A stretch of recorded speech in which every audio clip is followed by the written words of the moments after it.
Mesdames, Messieurs, bonjour. C'est la 79e séance du Salon financier. Emmanuel Derial pour la présentation. Aujourd'hui, nous allons entamer un nouveau chapitre qui se porte sur les options financières. Les options financières sont des contrats qui permettent de fixer dès aujourd'hui les conditions d'un échange qui ne se réalisera que dans le futur. Ces contrats sont des instruments financiers appartenant à la catégorie des produits dérivés, dont la valeur fluctue en fonction de l'évolution du prix d'un autre produit appelé actif sous-jacent. Même si les options existent dans leur principe depuis l'Antiquité, elles connaissent depuis 1973 un incroyable sort. Cette année-là, le premier marché organisé d'options sur actions a vu le jour, Chicago Board Options Exchange. Les options font désormais partie des instruments financiers les plus répandus et les plus échangés.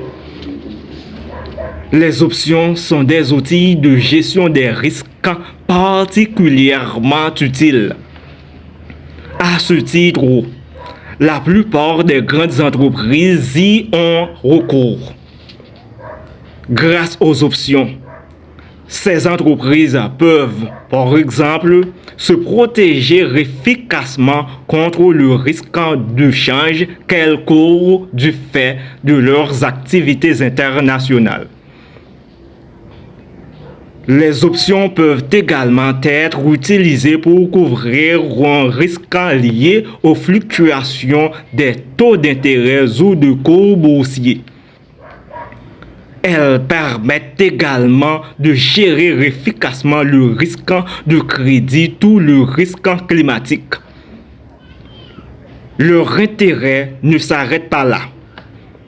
Il est même possible d'interpréter la dette et les capitaux propres d'une entreprise comme des propositions optionnelles.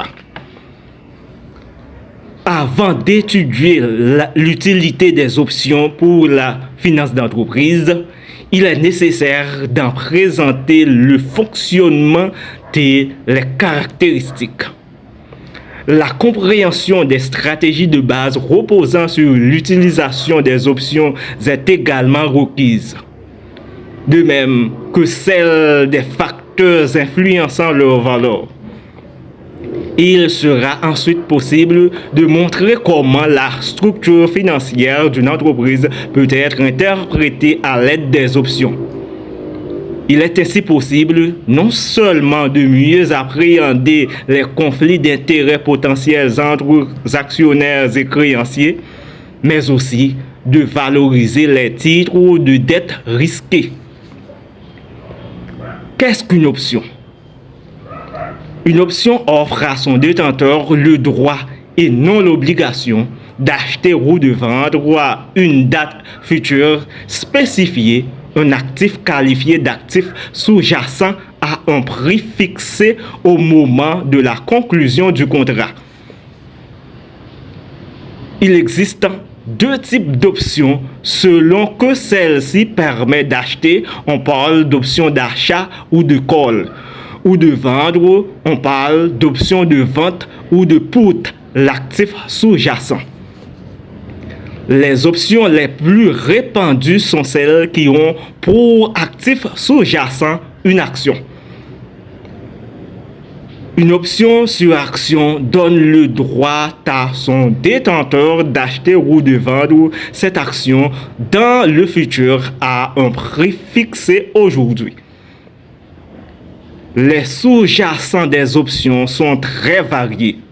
Outre les actions, il existe des options sur indices boursiers, sur taux de change, sur titres à revenus fixes, sur matières premières, sur options, etc.